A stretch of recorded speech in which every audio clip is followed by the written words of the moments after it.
Welcome to episode 14 of Two Pastors and a Plant.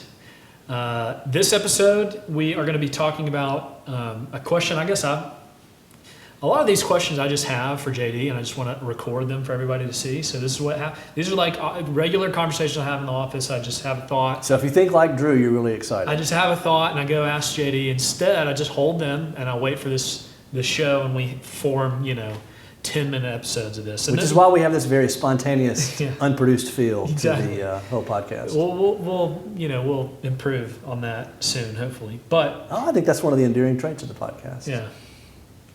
In episode 14, the question for us this evening is God responsible for the existence of evil? Is God responsible for the existence of evil? So one of the verses that confuses me, and then there's probably a few we can go to like this. Isaiah 45, verse 7. When I ask that question, probably most people's immediate response is no. Probably that might be the answer we land on. But I want to look at this verse 7 and read it. It says, I form light. This is God talking. And create darkness. I make well-being and create calamity. I am the Lord who does all these things. Okay, so that's an interesting verse. Probably goes against a little bit of what we think. But the question for you is, what do we do with a verse like this? What do we do with the idea that God, obviously in James 1, God is not the author of evil. But, is he, responsible for the existence of evil in some sense at least? Mm-hmm. Well, I think the answer is yes and no. He is responsible for evil in the sense that he created this world. And we believe as Christians, he knows everything. He knows the future. So he knew that Adam would fall and that sin would exist. So he is responsible in that sense, but that doesn't mean he's morally responsible. He is not morally responsible for evil. God has ordained that evil would exist, but he's done so in such a way that he is not morally responsible for it. He's not culpable, to use legal terms, for the existence of evil. Explain. Well, I don't know that I can.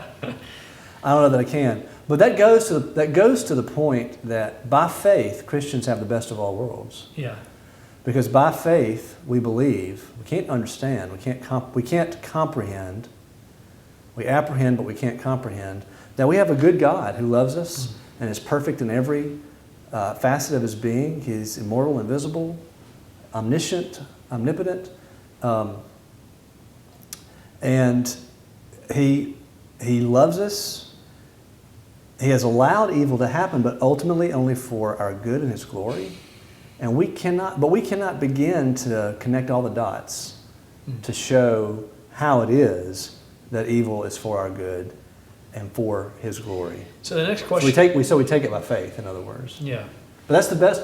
That's the best of all possible worlds, because we get to look at the world with its ugliness and say it's there, it's real. Right.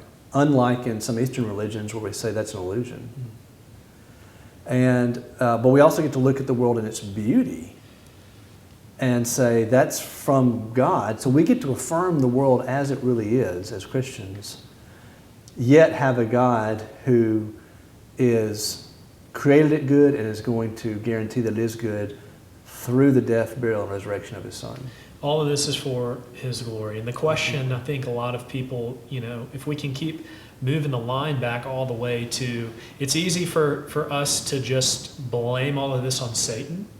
But then the question is, well, God created that angel who fell, and did he have all this plan in mind? It seems like an awful lot of hurt just to give God glory, or for God to get glory. That might be, and I'm trying to play, obviously, devil's advocate here. I'm trying to put myself in maybe an unbeliever's shoes who would have You this, would be the devil's advocate. who would have this resistance to Christianity because of this. And I hope we can I'm sure we're going to do at some point, a whole series on apologetics. And this is at the heart, I think, of probably the biggest question throughout history of how can God allow evil? And so I kind of want to talk about that a little more briefly and in depth. You know, we can move that line all the way back, and what's the point if God's just going to get? There's a couple of ways to answer that. There's a bunch of ways to answer that, but I'll give you two. So no Christian apologetic can explain why suffering happens and make it feel like, oh yeah, that makes sense of that. That makes sense of why my two children drowned in this pond when they were 6 and 4 years old. I mean, I had a family that happened to when I was pastoring in Starkville. I mean, no apologetic, no theodicy is going to comfort the mother and the father in that scenario. But what we can say is we don't know why suffering, we don't know why we know ultimately why suffering happens, but in any particular instance, we can't connect that with God's plan. But what we can say is whatever reason it was that it happened, it's not because God doesn't care, because God sent His Son. He so loved the world that He sent His one and only Son to suffer far more greatly. He was appointed to bear the wrath of God that no Christian's ever going to have to bear. He suffered so much more greatly in order to redeem us and reconcile us to God. So whatever the reason is, the same God who allows us to suffer is the same God who sent His Son. So whatever the reason is that we suffer, it's not because God doesn't care. That's the first thing you can say. And the second thing you can say is this, and C.S. Lewis in The Problem of Pain is just brilliant in a couple of places, if you've ever read that book. It's not the easiest read in the world because it's very philosophical, but he says, all right, pain's a problem. Try to imagine a world in which there is no pain. And the first thing you'd have to do is imagine a world where my decisions could never hurt somebody else. Okay, imagine that world.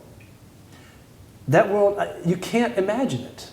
I would be a robot. I would have no ability to enact my will on somebody else. It would be a totally different world. I'm not saying that makes me want to hurt anybody. I'm just saying try to conceive of a world where it's impossible for one human being to hurt another human being. You can't do it. So to blame God for pain in that scenario would just be to blame God for your existence. And I know people have done that.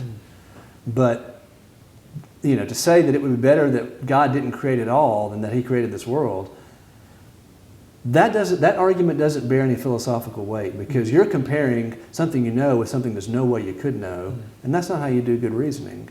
So those are the two basic ways I would go to answer that question. Well, those are great answers. And well, thank you. I always think about... They're not mine. I stole them from other people. Well, I always think about the alternative. The understanding of the Christian belief is that one day all this is going to be made right. Mm-hmm. If there is no God, then the suffering is and it's not in vain, and there is no purpose, and it's just... And honestly, the advice that when you do lose a loved one, the best thing I can say to you is suck it up, because that's just the hand you were dealt. And that would if there is no God. If there is no God. Right. I'm the devil's advocate. So, I mean, that's what I've always kind of come back to. The alternative is not philosophically any better for me, or any more comforting at all. So, any other thoughts? You were going to say something, I stopped you. Yeah, and it's the first time I've ever said anything on this podcast. No, whatever. I'm just kidding. You've done a lot of great. Just that the suffering is not just going to be explained, we believe as Christians, it's going to be redeemed. Yeah. And the Lord of the Rings is not the Bible. But at the end of the Lord of the Rings, Sam Gamgee says, I think to Gandalf, he says, is everything sad going to come untrue? So it's not like at the end of the world, our brains are wiped clean and we don't remember anything, and we had this spiritual lobotomy done on us, and we go into heaven happy just because our brains have been erased. But we're brought through death, we're brought through suffering, and for having gone through that suffering, the new heavens and new earth will be all the sweeter. Now, I'm glad I'm not responsible for accomplishing that, because I don't think I could, but we believe, again, as an article of faith, that our God can, and that brings me hope. I've heard it explained. It's like waking up from a nightmare. That's Tim Keller. It's Tim Keller, and maybe, you know, have a nightmare about losing my wife, and you wake up and you realize she's, you know, still in bed next to you, and for at least that day, you're just so much more thankful because you realize it's not, you know, it's been redeemed. And so you know, this is a very interesting conversation. I hope we can get into more conversations like this in the future. Maybe we have a series on apologetics. But that was a good, you know, brief conversation about it. So thanks. This is episode 14. We'll hope to see you next week with episode 15 of Two Pastors and a Plant.